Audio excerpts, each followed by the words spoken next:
Now, if the House passes this bill on Thursday, it goes to the Senate, and we deal with Senator Tim Scott's bill. You heard the chair of the Congressional Black Caucus say that that bill has really no penalty, it's more incentives. How will the Democrats be able to get that bill strengthened and get it to pass a Republican-controlled Senate?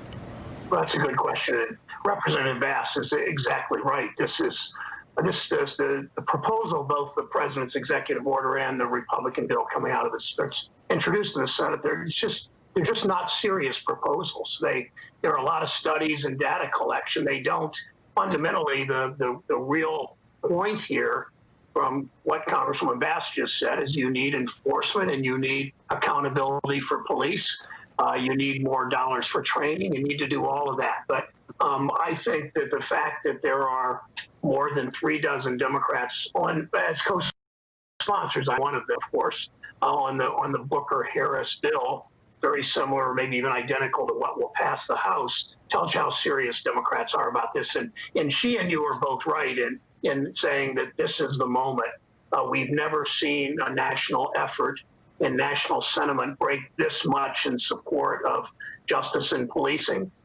We've never seen the pandemic has been the great revealer, showing racial disparities in housing and healthcare and education and income, all of that, passing intergenerational wealth, all the things you've talked about in your shows over the years, Reverend Sharpton. We've never seen public support like there is now for dealing with this. And if McConnell won't do it, we get ready to do it in January, and we move dramatically because it's the income disparity, racial disparities, and wealth disparities, and are the two great moral issues of our times, and it's time we move on them.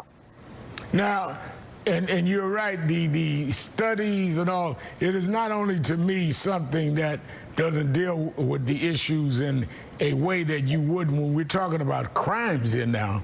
It is insulting. I mean, if it was the other way around and there was these kind of consistent attacks on that was disproportionately against a group of people by blacks, and they came to us, and we're not even elected, but came to those of us that in civil rights leadership, and we said, oh, no, we're not talking about penalties. Let's just study this, build a database.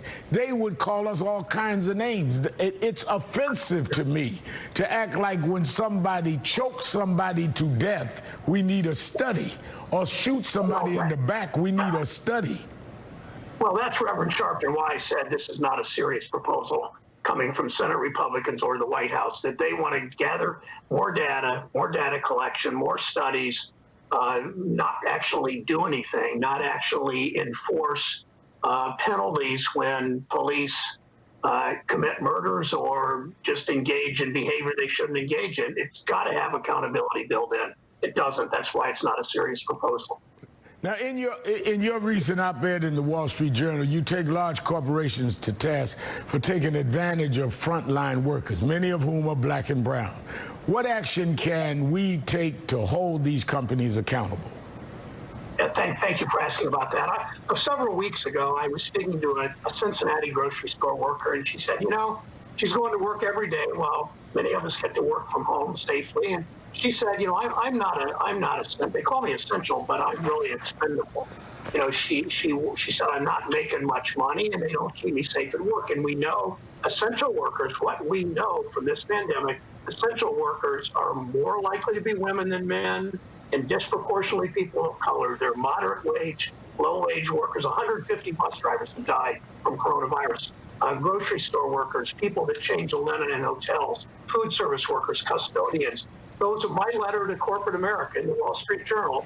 An open letter said, hey, provide them real pandemic pay, raise wages to $15, don't fight unionization, diversify your boards, bring more people of color into management, into top executive jobs. All of these things, they grant workers paid sick days, all the things that we should be doing. And my hope is this pandemic is the great revealer. It's shown America who's doing most of the work in this country, who keeps it. If you love your country, you fight for the people who make it work. And that should be our mission come January. to begin to change it. I'm asking corporate America to do what President Trump won't do: make the workplace safer. Begin to pay your workers as if they are, in fact, essential, because they are. Your thank you ads are really nice, but more importantly is taking care of your workers the way that you should. Let me add this before you have to leave us. Earlier this week, you criticized the president's executive order, calling him a bigot. Explain. Well, I've called him a racist.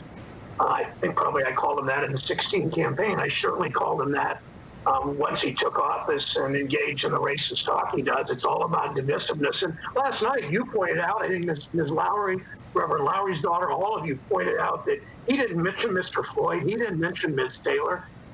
He didn't mention 118,000 Americans dying. He didn't talk about those kinds of things. And clearly, he wants to just, in essence, he lost interest in this virus when he realized it wasn't his friends, his wealthy friends, that might be vulnerable.